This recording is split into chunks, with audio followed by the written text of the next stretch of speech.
Bonsoir. Après une année scolaire 2019-2020 perturbée par la crise sanitaire du coronavirus, les élèves et les nouveaux étudiants vont bientôt reprendre le chemin des classes. Les conditions de cette rentrée et les procédures d'inscription tout à l'heure dans le Live Actu.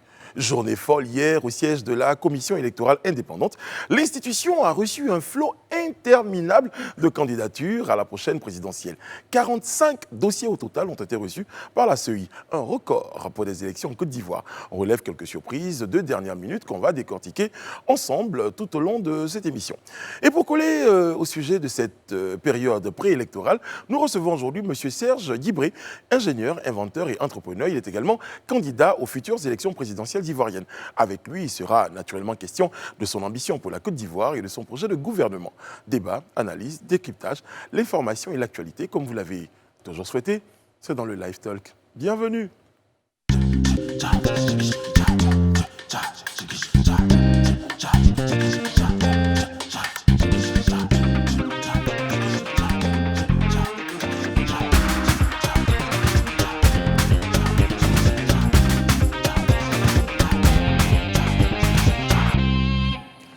Oyez, la The Team, elle vous salue et elle vous remercie de la recevoir chez vous pour ce nouveau numéro du Live Talk.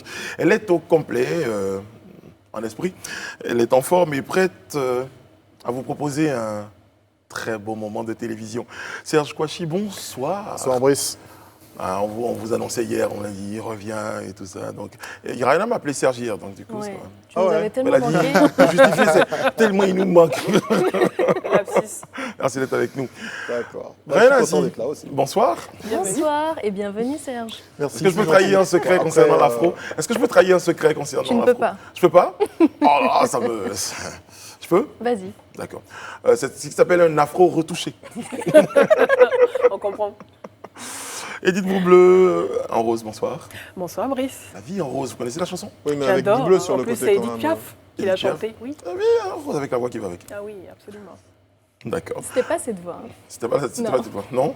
Rien à voir. Ça, c'était la voix d'un Piaf. Faut pas qu'elle se réveille. Excellent. Je sens de l'acharnement quand même. Hein. On est une team. Vous commencez déjà les hostilités, c'est bien. Oh, shine surtout. En Shine surtout, qu'on embrasse très très très fort. Petit bobo pour notre Shine, mais elle sera là demain, Inch'Allah, il n'y a pas de problème. Elle vous embrasse de toute sa lumière, de toute sa shinitude. Ah voilà, c'est ça, la shinance, la shinitude, la shination. On est fort ici, on a des mots. Bon, cela dit, quoi de neuf chez nous et dans le reste du monde? Pour le savoir, on va démarrer tout de suite avec le Live Actu. Rayana Assi, l'heure est au recrutement, préinscription, réinscription, on dit quoi encore? Orientation. Tout à fait. Bah, parce que L'heure c'est est à la bien. rentrée, je pense que pour... Alors, on va tout Exactement. simplifier. Non, c'est différent, c'est différent. bientôt la C'est rentrée. différent. rentrée, on va Donc dire. on La la pré-rentrée, prépare ouais, en mais voilà. s'inscrivant On et voit. tout Tout ça, ça, voilà. tout ça fait partie de la rentrée scolaire. Voilà. Tout à Il y a fait. recrutement, préinscription, réinscription. Voilà, pour le préscolaire, les bacheliers, le secondaire. Alors, dans le processus de la rentrée en Côte d'Ivoire, on a affaire à quoi? Alors on a Non, affaire non. déjà. Non, pas du tout. Parce qu'il y a un jeu de mots, j'insiste là-dessus. L'heure a sonné.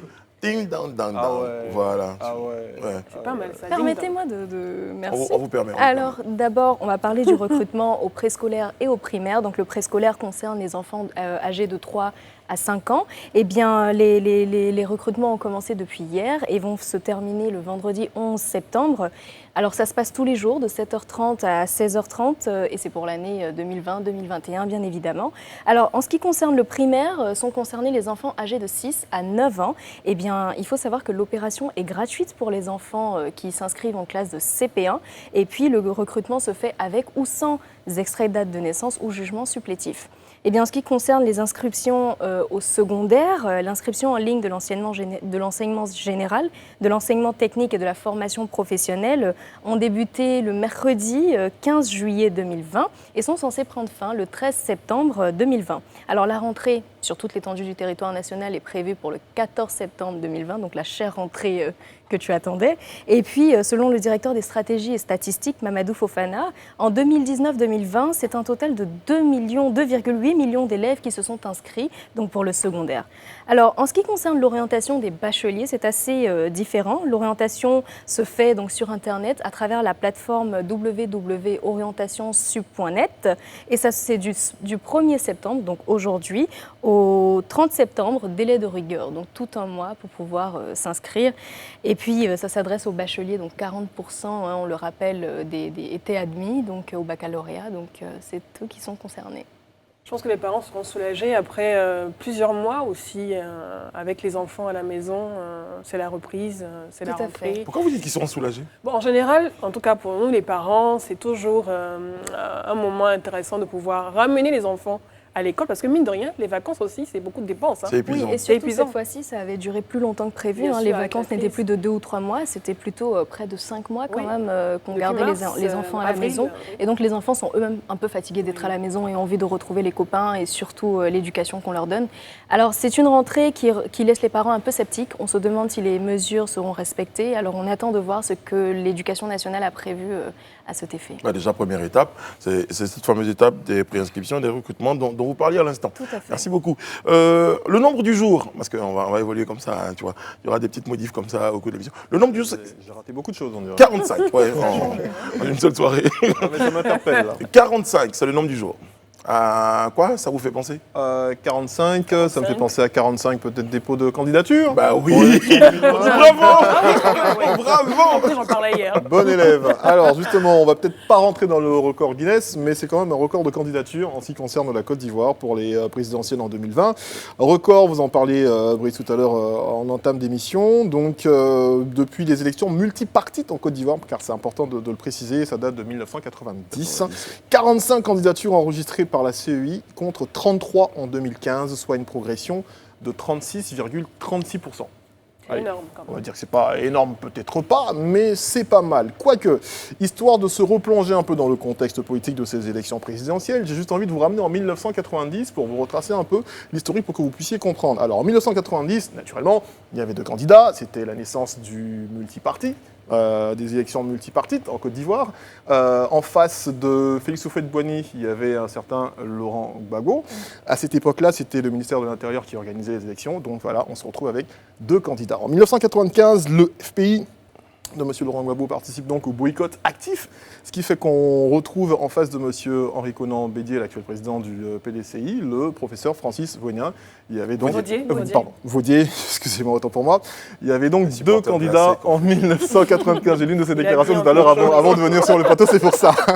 Il y avait donc deux candidats en 1995 également. Et puis, à l'élection présidentielle de 2000, la Commission nationale électorale, qui est donc l'ancêtre de la CEI actuelle, a réceptionné 19 candidatures. Donc déjà, belle évolution, Belle évolution. puisqu'on rentre maintenant de plein pied, on va dire, dans le multipartisme. Et en 2010, la CEI, que nous connaissons aujourd'hui, a réceptionné pour l'élection présidentielle 20 candidatures, donc 19 pour 2000, 20 pour 2010, jusqu'à ce qu'on en arrive en 2015 avec 33 Ce qui est candidatures. carrément Donc, le voilà. double de... Voilà, en tout cas, ça évolue plutôt bien.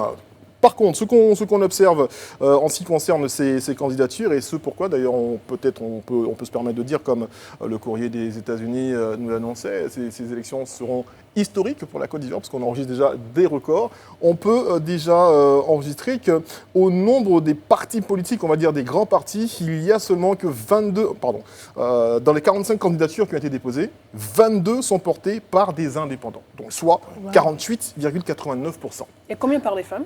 Est-ce à dire? Alors ça, excusez-moi, je n'ai pas poussé la réflexion à ce niveau-là parce Je que veux je te pense que ça sera titiller, quand même en assez fait. minime. Mais bon, on y reviendra un jour pour vous faire peut-être plaisir. Alors, Non, mais je vais même la commettre à cette tâche. Et dites-vous, demain, le calcul sera très simple. Je pense que demain, c'est beaucoup En fait, trop il a long. la beaucoup pour- trop long. vous calculez. Vous avez la fin de l'émission. C'est Jusqu'à la tellement fin- évident. Vous avez jusqu'à la fin de l'émission pour nous dire.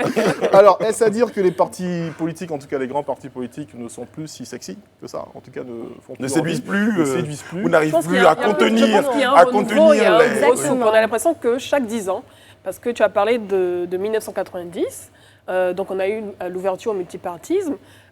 10 ans plus tard, en tout cas dans les années 2000, on a eu, malheureusement on a eu un coup d'État.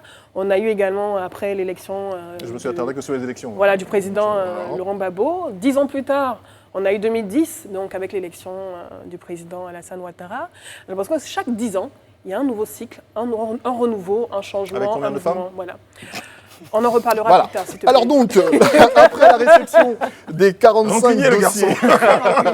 Il n'oublie pas.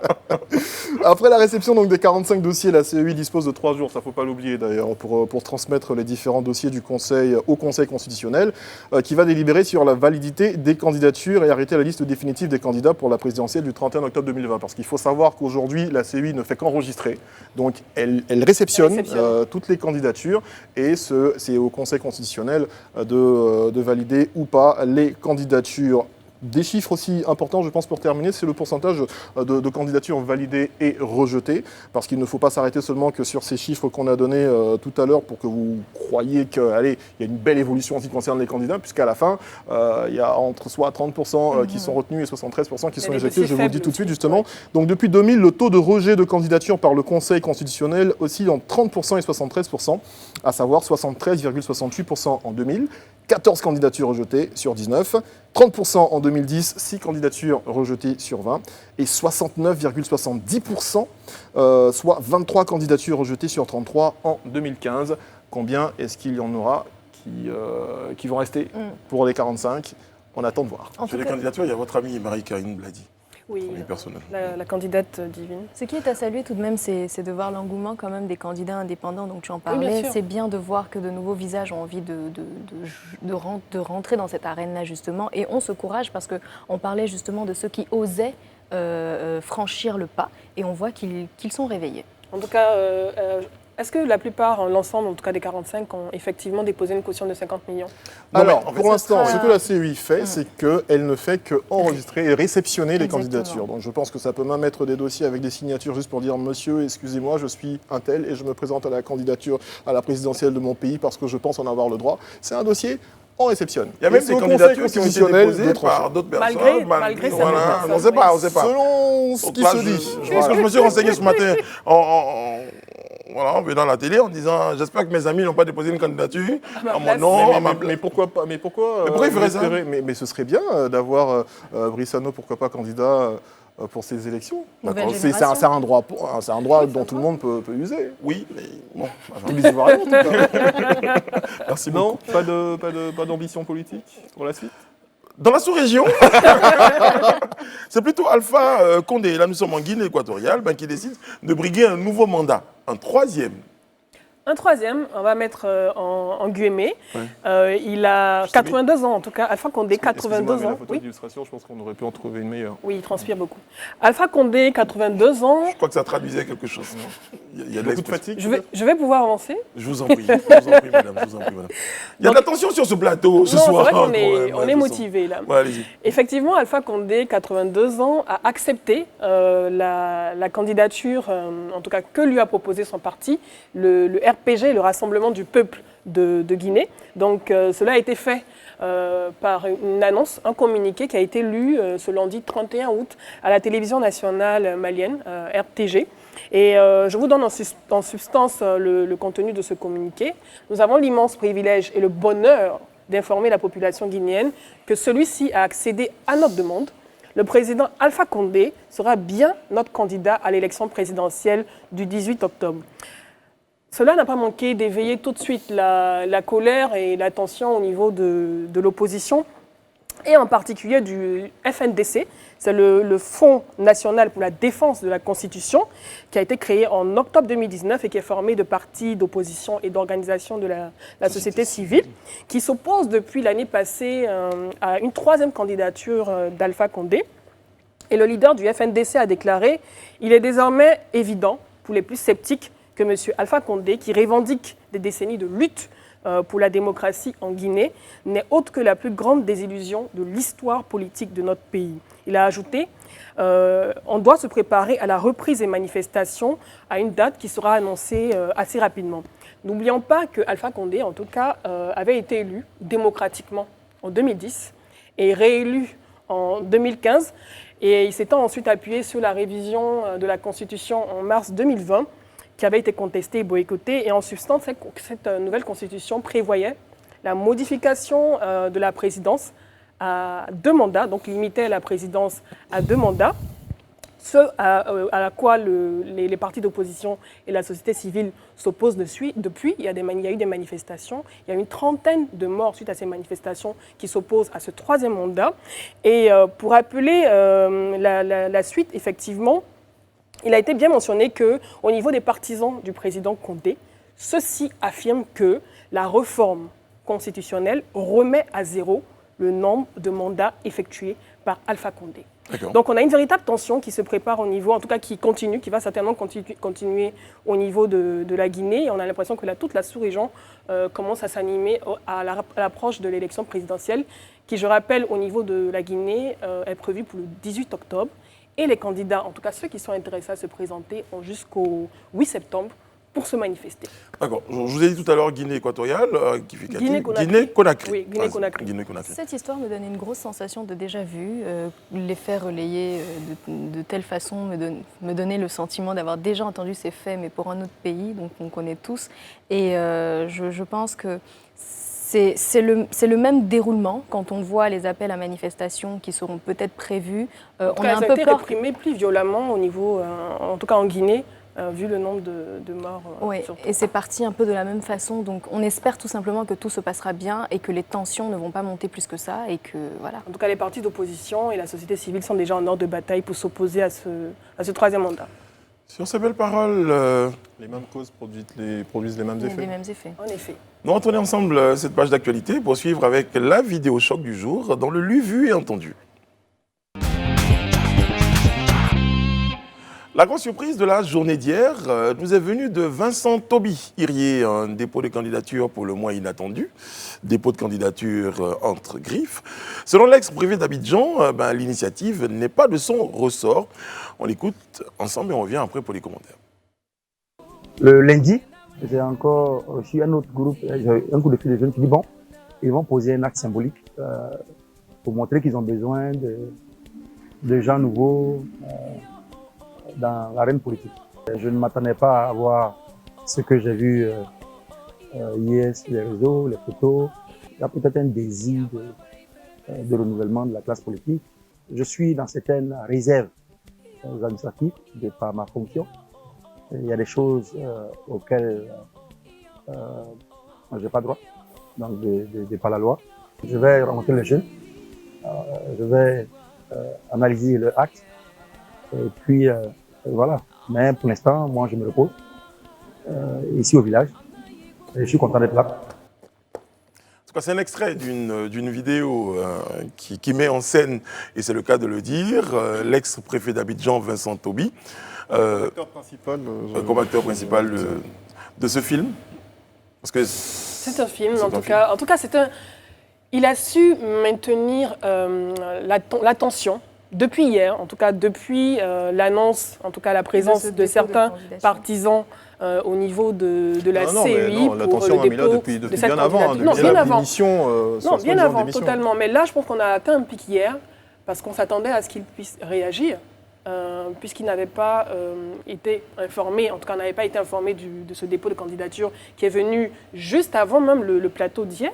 Et lorsqu'on a découvert des personnes qui portaient des t-shirts à son effigie, avec des bâches au niveau de la station du carrefour Duncan, on s'est tous posé la question. On n'a pas entendu l'ex-préfet toute la journée, toute la soirée. On ne peut pas savoir parce qu'il n'était pas là, parce qu'il était au village. Justement, parlons-en de cette réaction du préfet, j'ai envie de dire. Toujours le préfet, parce que c'est tellement frais de toutes les façons. Je donnais la genèse, en fait. Voilà. Alors, cette réaction-là, moi, très franchement, elle me laisse un peu perplexe, j'avoue.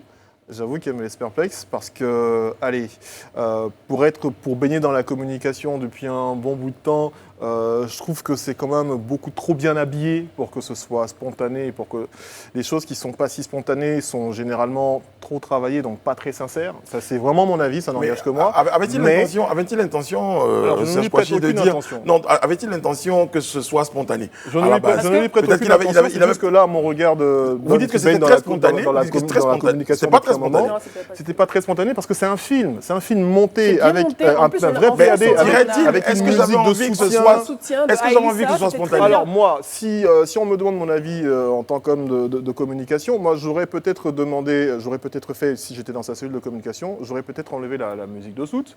je lui aurais peut-être pas mis, parce que pour ne pas donner l'impression que c'est un film monté, que c'est un PAD Mais oui, il est préparé. Moi, la question que je vous pose depuis longtemps, est-ce qu'il avait l'intention que les gens aient le sentiment que ce soit spontané, on l'a surpris en télé-réalité? Non, Après, il a c'est déjà un document annoncé- qu'il avait préparé, je Exactement, suppose. il avait déjà Alors. annoncé les couleurs sans s'expliquer, déjà avec sa démission, en laissant le flou, en laissant pendant un bon moment.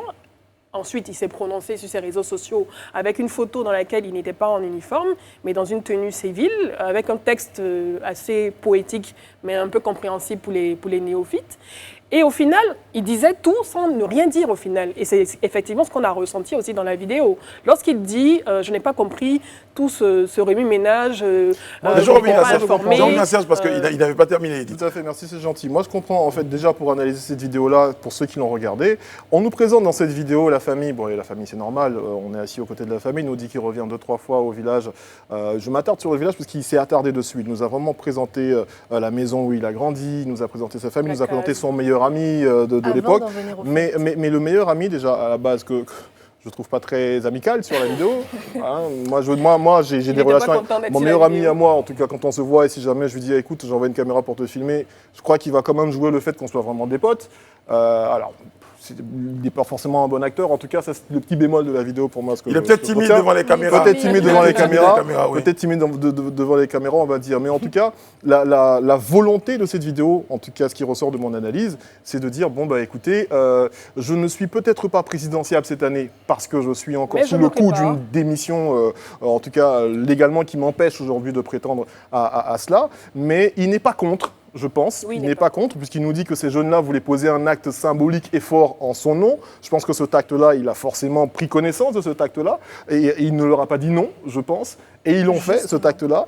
Il s'est tué pendant un bon moment, et par la suite, on a eu cette vidéo-là. Donc je pense que c'est dans le prolongement d'un plan, d'une planification, d'un plan de communication. Il maîtrise les bases de la communication, il maîtrise les règles de la communication, et il sait tester sa notoriété. Je ne pourrais pas valider cette idée, je ne sais pas. Mais en tout cas, ce qui me fait croire à une certaine forme de manipulation, c'est justement toutes les petites contradictions. Alors moi, je ne suis pas allé si loin, assez j'ai juste dit subtiles. communication. Mais laissez-la dire ce qu'elle... Oui. C'est une petite forme de manipulation quand on voit toutes les petites contradictions assez subtiles qu'on a dans ce qu'il nous dit, parce qu'il nous dit qu'ils sont en gros, de façon terre à terre, ils sont venus me voir, ils m'ont dit qu'ils voulaient que je me présente, j'ai dit non, ils ont dit qu'ils allaient poser un acte fort et symbolique. Comme tu le dis, il n'a peut-être pas cherché à savoir ce que c'était, mais il affirme lui-même ne pas être contre le fait justement d'y aller, puisqu'il dit avec ses propos qu'il n'aspire pas justement à contribuer au changement de son pays, au développement de son pays, donc ça veut dire que quelque part, il pourrait.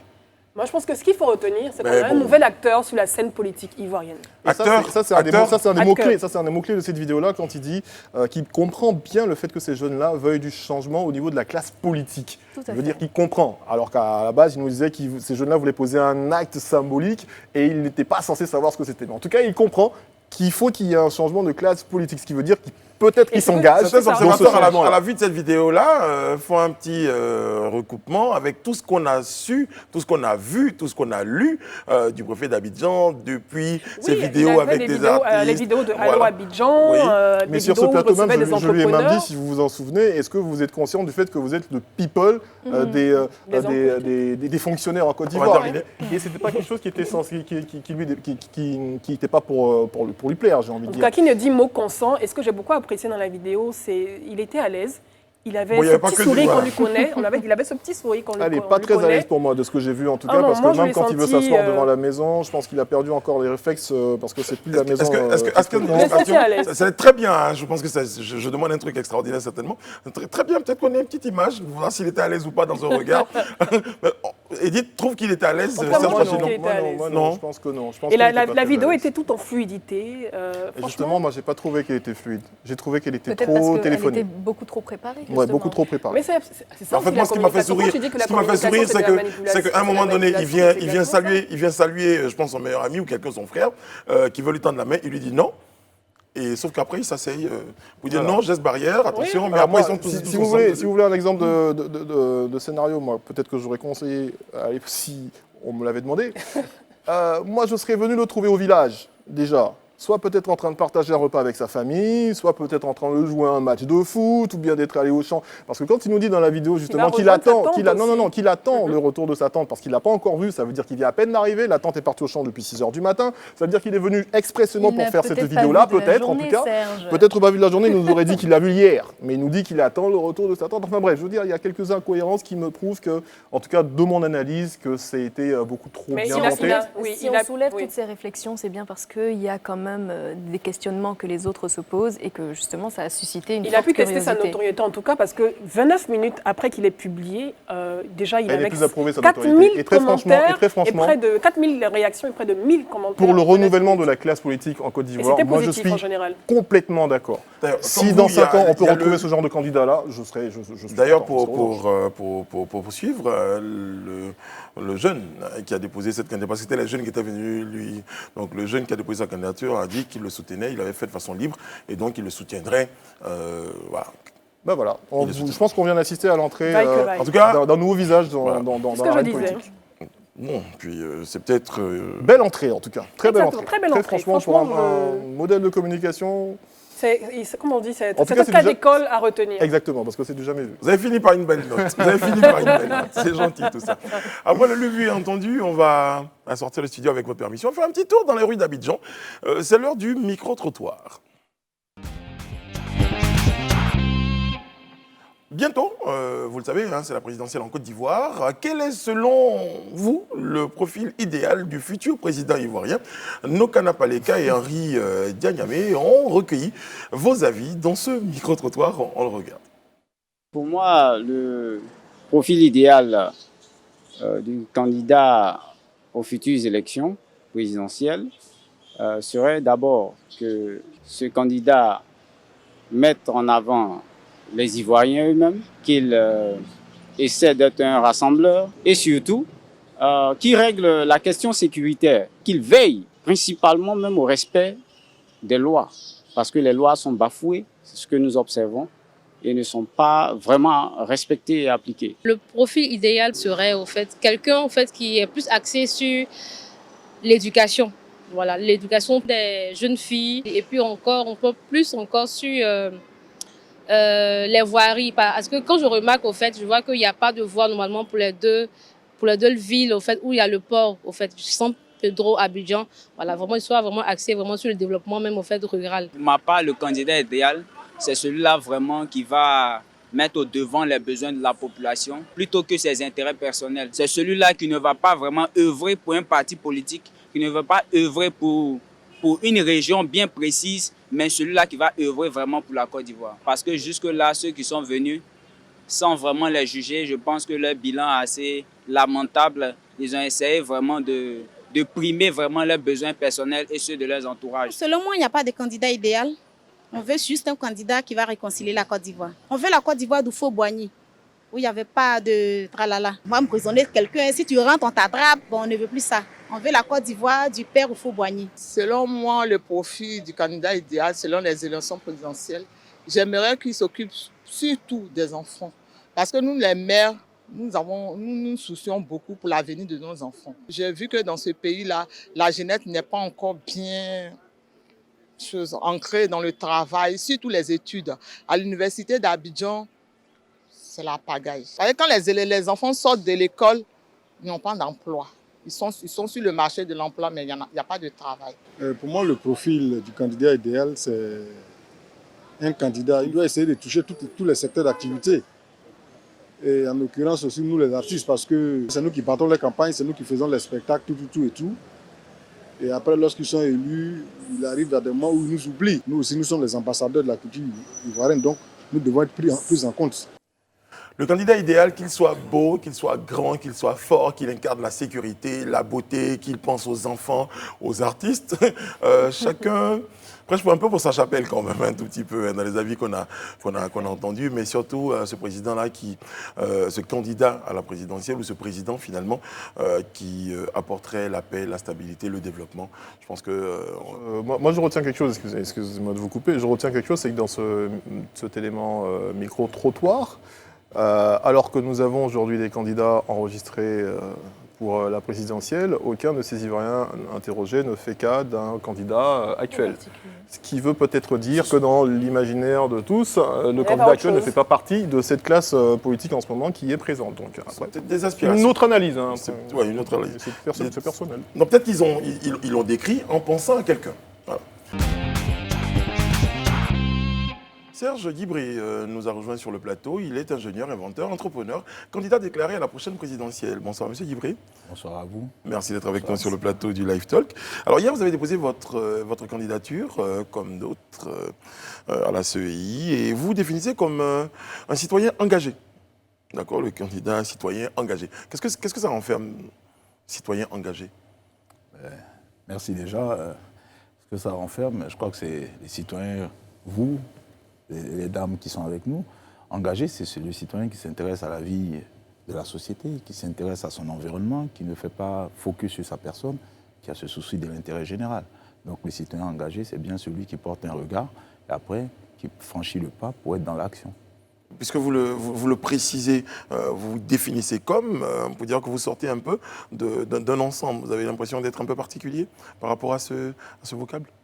Oh, pas particulièrement. Il y a citoyen engagé ici, normalement, ça devrait être la norme pour tout le monde. Je ne sais pas comment on arrive à vivre dans une société, se désintéresser de l'environnement, se désintéresser de tout ce qui peut impacter la vie des tiers autour de nous. On n'est pas des singletons dans des cubes. On est des hommes qui interagissons avec notre environnement, interagissons avec les sociétés qui sont autour de nous et les personnes. Donc, il va de soi que chacun pose des actions qui puissent améliorer déjà la société en elle-même.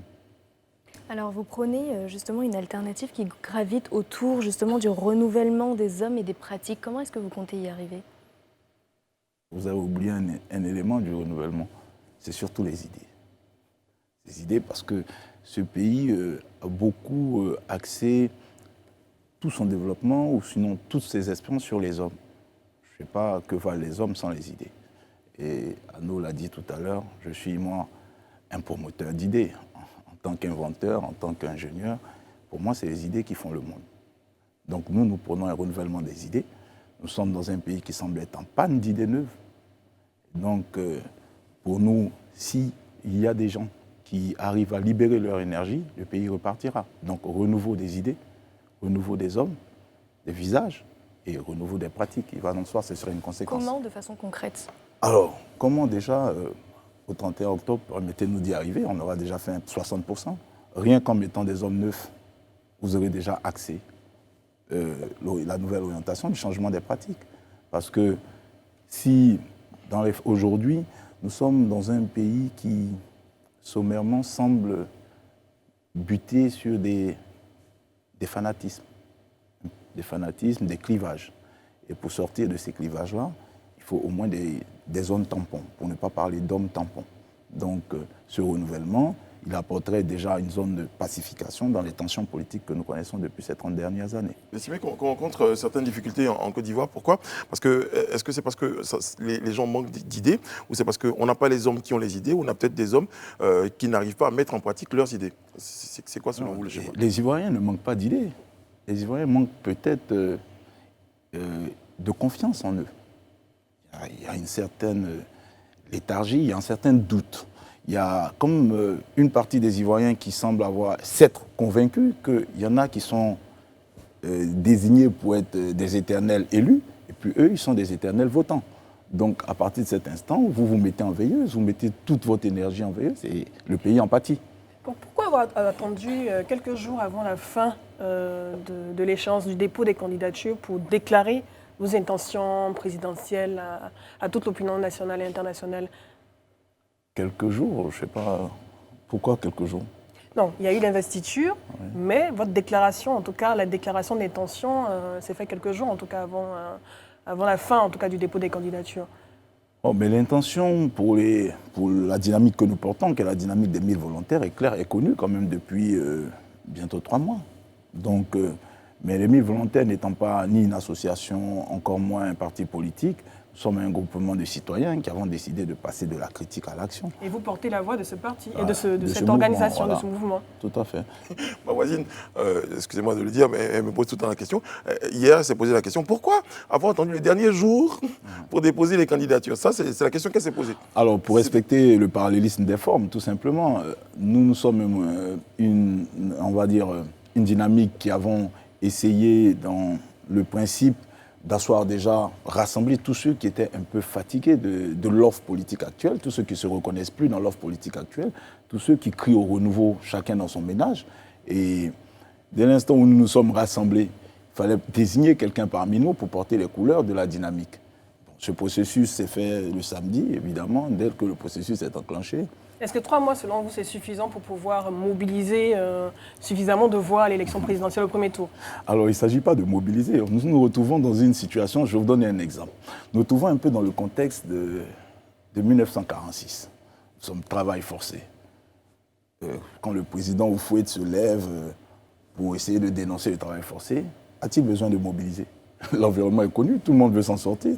Tout le monde veut sortir du travail forcé, mais on se pose la question. Le travail forcé en 2020? Alors en 2020, c'est la lassitude de l'offre politique actuelle. Elle est ambiante, elle est partout.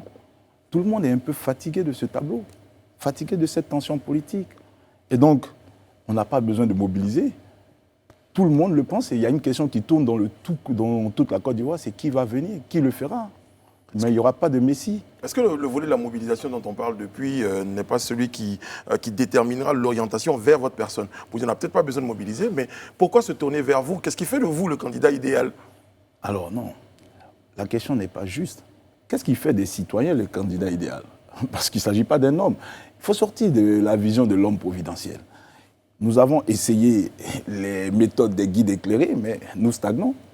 Maintenant, il faut essayer les citoyens eux-mêmes. Et quelle est votre assise sur le plan national actuellement? Alors, si je parle je ne parlerai pas de mon assise à moi, je parlerai de la dynamique des 1000 volontaires. Les 1000 volontaires, aujourd'hui, c'est 52 représentations dans le pays. En 3 mois, justement, parce que les citoyens se sont reconnus dans ce message de renouvellement. Ils se sont dit, il faut qu'on finisse par s'essayer nous-mêmes. Donc, c'est tout azimut. Dans tous les pays, vous avez des Ivoiriens, des jeunes, des femmes, qui se déclarent représentants des 1000 volontaires, chacun dans sa contrée, chacun dans sa région. C'est des citoyens qui s'auto-saisissent de la vie de la société, donc de la vie de la cité. Est-ce que c'est une décision que vous avez mûrie depuis combien de temps? Bon, tout à l'heure, je disais à M. Anouk, je suis un citoyen engagé, donc pas besoin de mûrir. C'est un sentiment qui a grandi naturellement. Naturellement, la lassitude, elle ne fait que monter. Si rien n'est fait, dans 6 mois, dans 8 mois, ça va être encore plus grave. Au lieu d'avoir une candidature citoyenne, vous pouvez avoir une situation qui détonne. Mais qu'est-ce que vous allez faire, vous, pour changer la situation? Alors, je répète, il n'y a pas de héros, il n'y a pas de vous. Non, on ne parle pas de vous, mais de votre organisation, 1000 volontaires. On vous a traduit le chemin, nous allons aux élections. Il y a un vous, excusez-moi, parce que vous représentez vos 1000 volontaires. D'accord, mais donc si vous parlez des 1000 volontaires, il n'y a pas de souci. Le vous, c'est les 1000 volontaires. Oui, qu'est-ce que nous voulons faire, c'est clair. Nous allons aller aux élections parce que c'est ce que nous permet de faire la loi. Alors justement, au-delà d'aller aux élections, il faut bien convaincre ceux qui vont justement porter votre élection. Et vous parlez depuis de lassitude, d'idées neuves, et vous avez même dit dans un article que les citoyens doivent se retrouver dans une dynamique constructive et proposer des idées neuves. Mais quelles sont vos idées concrètement qui seraient neuves pour répondre à ces besoins? Alors les grandes lignes, tout de suite, je vais vous dire, nous sommes dans un pays avec peut-être la plus belle des républiques au monde. Pourquoi? Parce que, regardez rien que notre devise. Union, discipline, travail. Et les grands axes sont là. L'unité nationale, la discipline, les règles, la justice, la corruption, toutes ces questions. Le travail, la valorisation du travail. Et voilà nos grandes lignes. Il ne faut pas les chercher loin. Le pays s'est comme démarqué de la devise qui devrait être la trame de fond de toutes nos actions. D'accord, on a compris, c'était le moment, c'était important pour vous de passer à l'action, de toute façon vous l'avez dit en entame, mais allez, vous vous adressez aux Ivoiriens parce que vous êtes venus leur parler aujourd'hui, nous sommes peut-être un échantillon de cette population-là. Face caméra, qu'est-ce que vous allez faire, qu'est-ce que vous allez changer au quotidien des Ivoiriens? Problème par problème. Alors, on commencerait par lequel? On commencerait par se nourrir, la lutte contre la pauvreté. Il faut au moins que tous les Ivoiriens puissent avoir les 3 repas par jour dans ce pays. C'est minimum. On ne va pas rester chacun dans son petit coin et se dire que tout va bien. Il y a des Ivoiriens qui n'ont peut-être pas les 3 repas par jour. Je mets peut-être pour nuancer mes propos, mais c'est le cas. Le système de santé, le se soigner. Il faut que nous ayons un système de santé qui soit convenant pour tous, qui soit égalitaire. Derrière, vous avez le logement, l'accès à la propriété. C'est totalement... vous avez des personnes qui travaillent dans ce pays 30 ans sans jamais accéder à la propriété. Et derrière, vous avez l'éducation, la formation, le travail, l'école.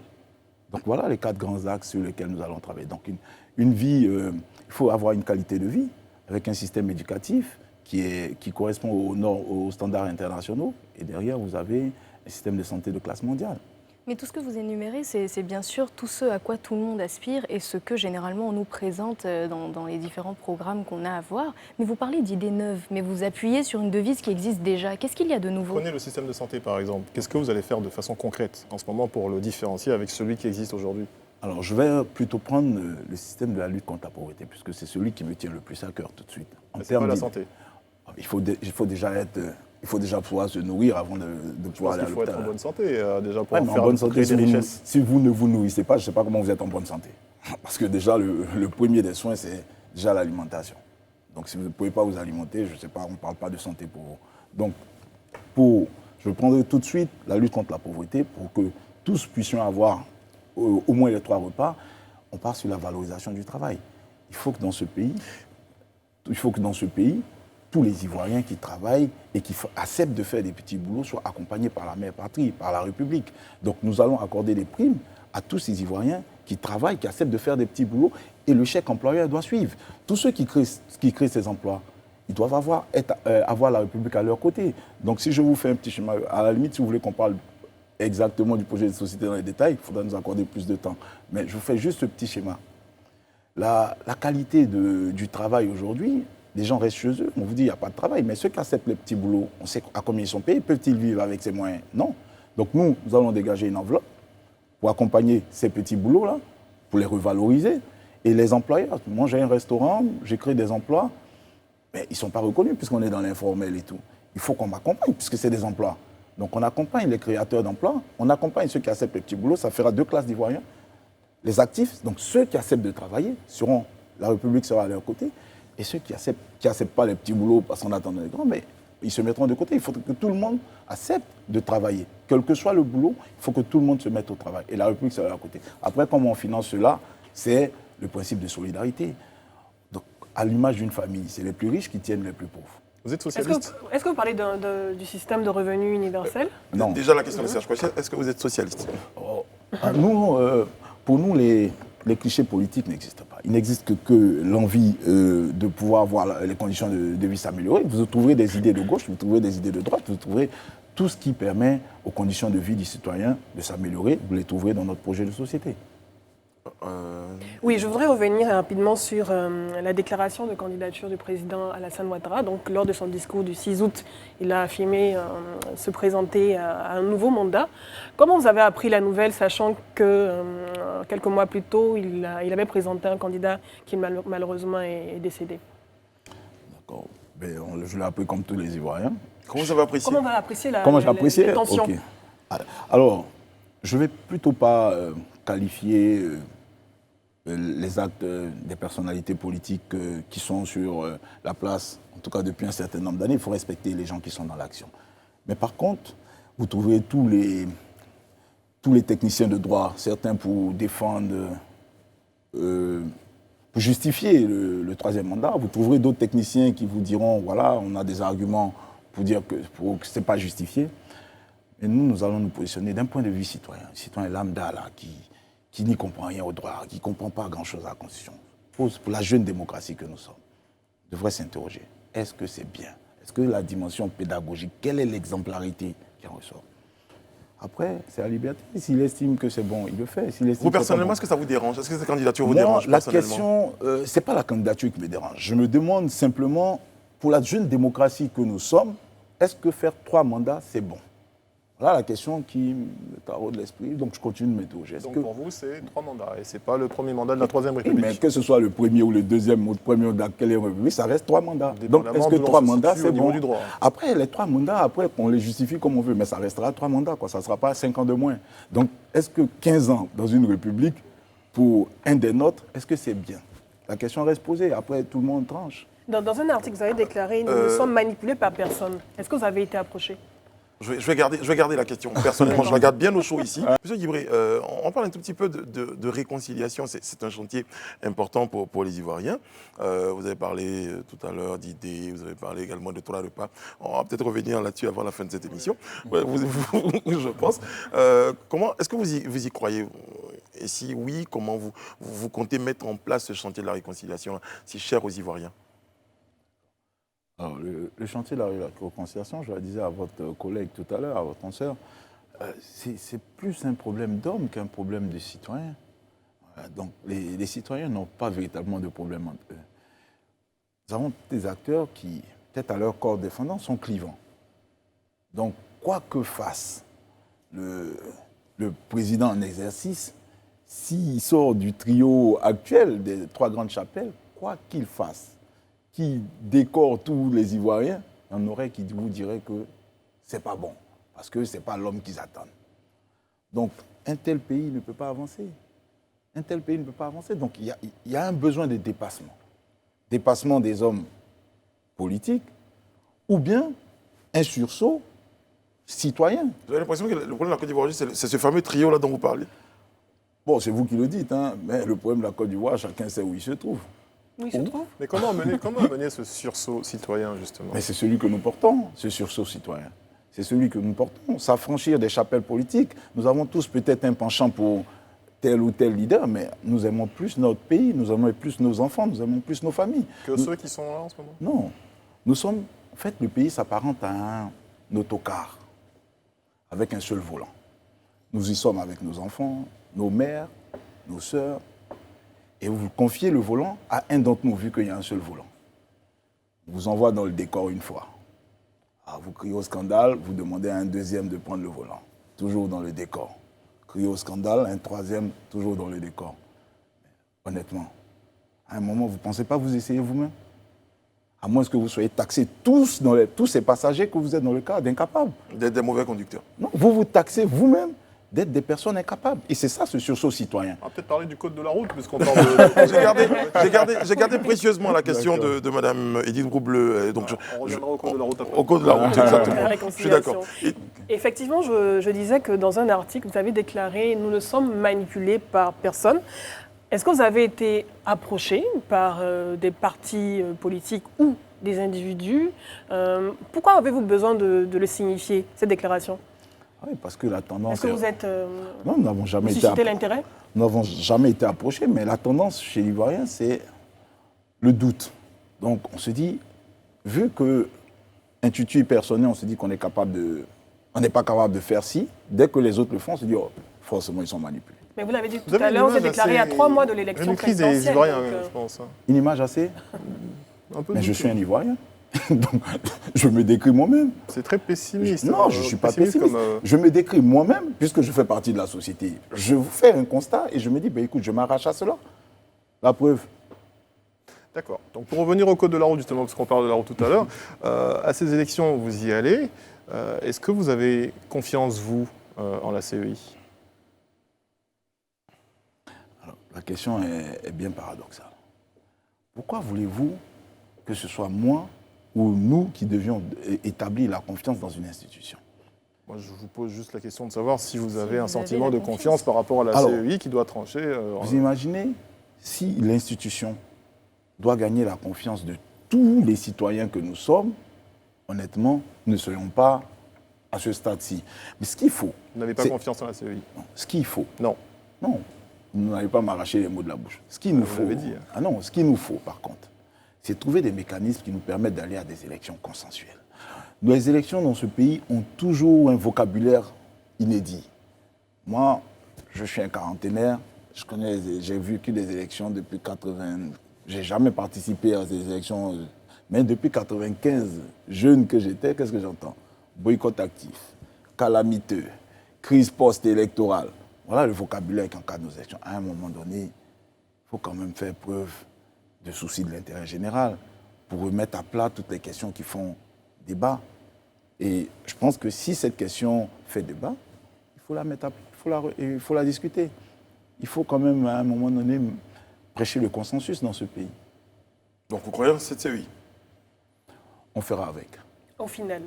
Je reprends les propos de Brice. Il avait parlé du trio Alassane Ouattara, Laurent Gbagbo, Bédié. Quelle sera la place, sinon le rôle des dirigeants en griffe de cette ancienne génération lorsque vous serez élu sous votre gouvernance?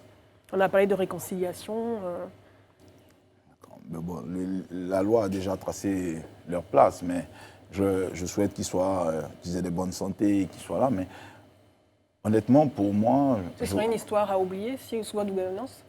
Pas forcément, parce qu'on ne peut pas diriger ce pays en faisant fi, par exemple, du carnet d'adresse d'un président Ouattara. On ne peut pas diriger ce pays. Je ne sais pas comment on dirige ce pays en faisant fi de l'homme d'amour du pays qu'est le président Gbagbo. Je ne sais pas comment on dirige ce pays en mettant de côté la grande expérience du président Bédié. Donc, c'est des personnes qui doivent compter, dont le conseil sera prépondérant dans la gouvernance du pays.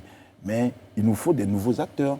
Et par contre, les acteurs, c'est nous, c'est vous, et eux seront dans le conseil. Il est incompréhensible qu'eux soient dans l'action et nous qui sommes dans la fleur de l'âge, qui sommes dans la fougue, nous soyons dans le conseil ou, je ne sais pas, dans l'expectative. Nous soyons les spectateurs de nos propres vies. C'est inconcevable. Moi, je trouve ça indécent.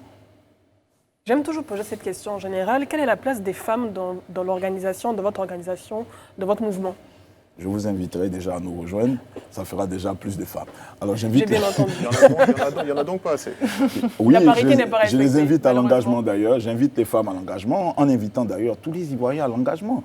On ne peut pas être spectateur de sa propre vie et encore plus éternellement. Il y a un moment pour agir quand même. Et c'est ce moment-là, je crois que les Ivoiriens doivent le saisir. Il faut se mettre dans l'action et on invite les femmes à nous rejoindre en grand nombre. Rien ainsi. D'accord.